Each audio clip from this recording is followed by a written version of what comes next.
আরে আরে এই মেয়ে কোথায় ঢুকছো? এটা আমার শফিকের বাড়ি না? হ্যাঁ, এটা শফিক স্যারের বাড়ি। কি চাই আপনার? শফিক আমার ছোটবেলাকার বন্ধু, ও আমাকে খুব ভালোবাসে, ওর সাথে দেখা করতে এসেছি। এরকম কথা সবাই বলে, এখন স্যারের সাথে দেখা করা হবে না, চলেন বাইরে চলেন। না না, আমাকে শফিকের সাথে দেখা করতেই হবে, ওকে আমি খুব ভালোবাসি। কি হয়েছে, কি এত হয়েছে কিসের? কি শোনা ম্যাডাম, এই মেয়েটা গ্রাম থেকে স্যারের সঙ্গে দেখা করতে এসছে। এখন স্যারের সাথে দেখা হবে না, স্যার অফিসে বেরোবে, রেডি হচ্ছে। একটা সত্যি কথা বলো না ভুল, তোমার সাথে কি শফিকের বিয়ে হয়ে গেছে? হোয়াট ননসেন্স, হাত ছাড়ো। তুমি কে? তোমাকে কেন এসব কথা বলবো? আমার নাম সালমা, শফিক আমাদের বাড়িতে থাকতো। কি সালমা? হ্যাঁ হয়ে গেছে। সিকিউরিটি, তুমি গেটে থাকতে সব গিয়েছো, সব ভিতরে ঢুকে কি করে? তাড়াতাড়ি বের করো। ঠিক আছে ম্যাডাম। এই মেয়ে চলো। আমার শফিকের সাথে একবার দেখা করে দাও না। কে এই মেয়েটা? তুমি গ্রামে যাদের বাড়িতে থাকতিক না, সেই সালমা। তোমার অনেক টাকা পয়সা হয়েছে তো, তো এখন ভালোবাসার নাটক করছে, তোমাকে নাকি বিয়ে করবে। এইসব তুমি কি বলছো? সিকিউরিটি, ওকে ছেড়ে দাও। আমার শফিক, তুমি ভালো আছো তো? হ্যাঁ ভালো আছি।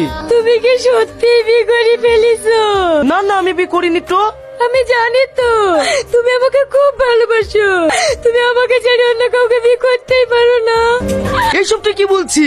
তুই তোমার ভালো বন্ধু ছিলি, তোকে কি কোনদিন বলেছি আমি তোকে ভালোবাসি? হ্যাঁ, তোর আব্বা সেটা 50,000 টাকা ঢাল দিয়েছিল পড়াশোনার লেগি, সেই টাকাটা তুই পাবি। ম্যানেজার কে ইন্টারেস্ট 1 লক্ষ টাকা দিয়ে দাও। না না, আমি তোমার টাকা নিতে আসিনি।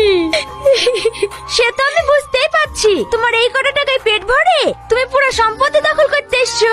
আচ্ছা, তোমাদের মতো চাষা মেয়েদেরকে মান সম্মান বলে কিছু নাই? একটু টাকা পয়সা হলে লোক দেখলেই বিয়ে করে লেগে লাল করে। ছি, তোমাদের মতো লোভী মেয়েদেরকে দেখলেই আমার ঘৃণা হয়। এই চলো, তোমার আবার অফিসে লেট হয়ে যাচ্ছে। এই মেয়ে, এখান থেকে ওঠো, ঝাড় দেবো। আমার জ্ঞান ফেরার পর দেখি এই রেস্টুরেন্টের মালিক আমাকে বাঁচিয়েছে। ওনার কোনো মেয়ে ছিল না তো, তাই আমাকে নিজের মেয়ের মতোই ভালোবাসতো। উনি মারা যাওয়ার আগেই আমার নামে এই রেস্টুরেন্টটা লিখে দিয়ে গিয়েছে। সত্যি দিদি, যারা মন থেকে ভালোবাসে তাদের ভাগ্যে শুধু কষ্টই জোটে। ম্যাডাম, গ্রাম থেকে আপনার মা ফোন করেছে। ঠিক আছে দাও। হ্যালো মা। হোসেন ভাই একটু দাঁড়াও। কি হলো, এখনো বসে আছেন যে, বাড়ি যাননি? হ্যাঁ, বাড়ি আজকে বুঝতে পারছি, পকেটে টাকা না থাকলে এই স্বার্থপর পৃথিবীতে কেউ কারণ নয়। যখন আমার টাকা ছিল তখন আমার অনেক বন্ধু ছিল, আর আজ দুপুর থেকে দাঁড়িয়ে আছি, একজনও আমাকে লিফট দিল না।